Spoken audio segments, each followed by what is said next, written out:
Because the HUD 221D4 new construction or substantial rehabilitation program is a cost-based mortgage, we lend on loan to cost, we can recognize equity that you have in the land or the land and building in a rehab scenario to reduce or offset the cash that would be due out of your pocket. We can treat land or building equity equivalent to liquidity in a closing scenario. How it works is surprisingly simple. So here's an example where you bought a piece of dirt 10 years ago for $100,000. Now with entitlements in place, it's worth $1 million, and that can be supported by an appraisal.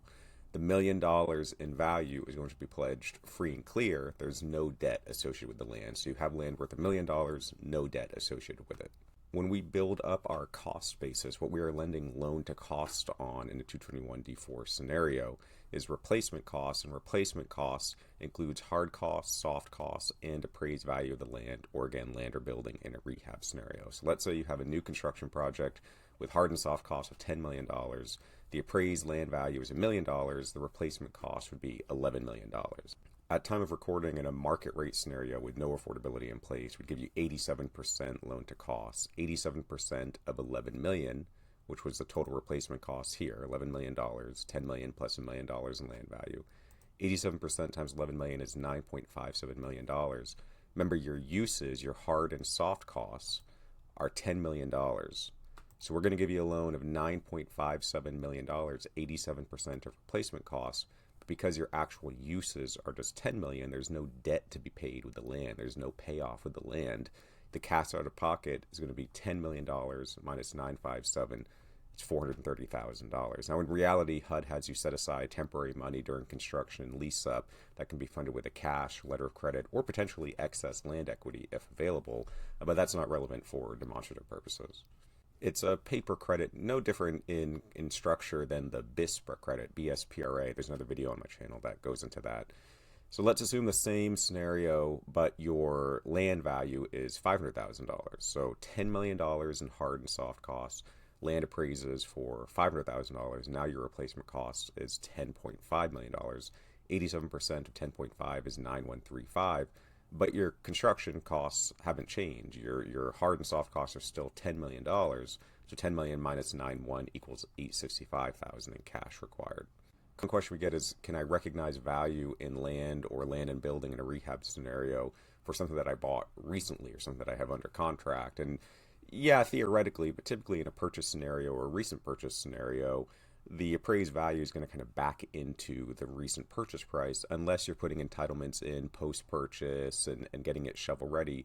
Then that could have a considerable impact on value. For a structure in a rehab scenario, how do we value that?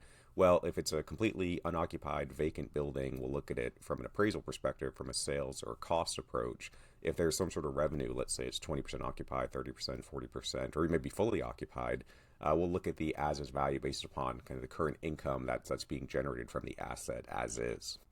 A few things to note: the appraised value of the land or land and building will not be impacted by subsidy or regulatory agreement. So you can buy a site at market value, even though it's going to be used for the new construction or rehabilitation of affordable housing. There's no punitive impact to doing affordable housing.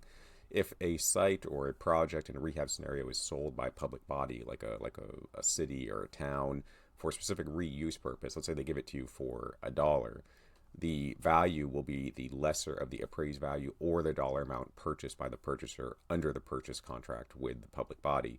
If the public body remains an owner in the transaction, the above limitation is not considered. And for properties not yet purchased, if the HUD mortgage, if the loan will be used partially to fund the purchase, we're going to include the purchase at time of closing and subsequent commencement of construction. HUD will recognize a lesser of the appraised value or the acquisition price in their replacement costs. When mortgage proceeds will not be used to fund the acquisition, the as-is market value of the project will be used in the replacement cost calculation. These are more edge case scenarios, just things that I like to highlight. Lastly, land value or land and building value cannot be recognized in every scenario because in addition to loan to cost, we also look at what your rents and expenses can support at a given debt coverage ratio. The benefit of the 221D4 program is that it's long-term, non-recourse, low debt coverage ratios, low interest rates, etc. But I do note that if you're trying to build a project or rehab a project and your rents and expenses can support a loan of $1 million and your costs are $10 million, how much equity you have in land, it's unlikely to make a significant impact on the overall feasibility of the transaction.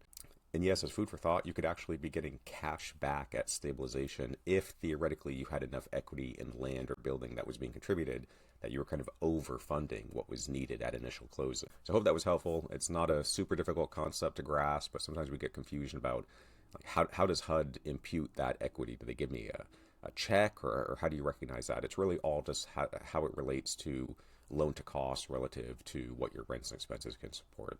Appreciate you watching. Happy to help anytime. Thanks again.